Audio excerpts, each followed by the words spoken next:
I never knew Jesus. Hindi ko kilala si Jesus. 1 hour later, verse 59. Fasten your seatbelt. Papunta na tayo sa exciting part. About an hour later, someone else insisted, this must be one of them because he's a Galilean too. Sa ibang translation, I recognize your accent. Galilean ka. Hindi ka makakapagsinungaling. Galilean ka. Di ako Ilonggo, Dili ako Ilonggo, Hindi mo ba tatago yung accent? You are a Galilean. And you know what happened? Ang sabi ng scripture, verse 60, but Peter answered, I don't know what you're talking about. And immediately, while he was still speaking, the rooster crowed. Peter was here, denying Jesus.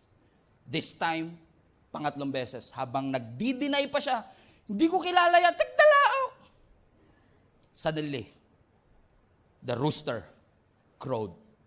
And watch this. This is what I love about this passage. So Peter was here.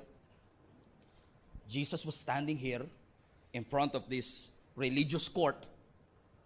Habang may pinto sa likod niya na hindi nakasara, nakikita siya ni Peter habang dinidinay niya, hindi ko siya kilala. Hindi ko siya kilala. At tumilaok ang manok. Verse 61.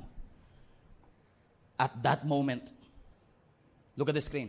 The Lord turned and looked at Peter while he was denying Jesus Christ. Jesus knew. So the Lord turned and looked at Peter. If that was me, I would be very devastated. I failed the Savior of the world. I failed Jesus. I messed up. I was supposed to protect him, to stand with him.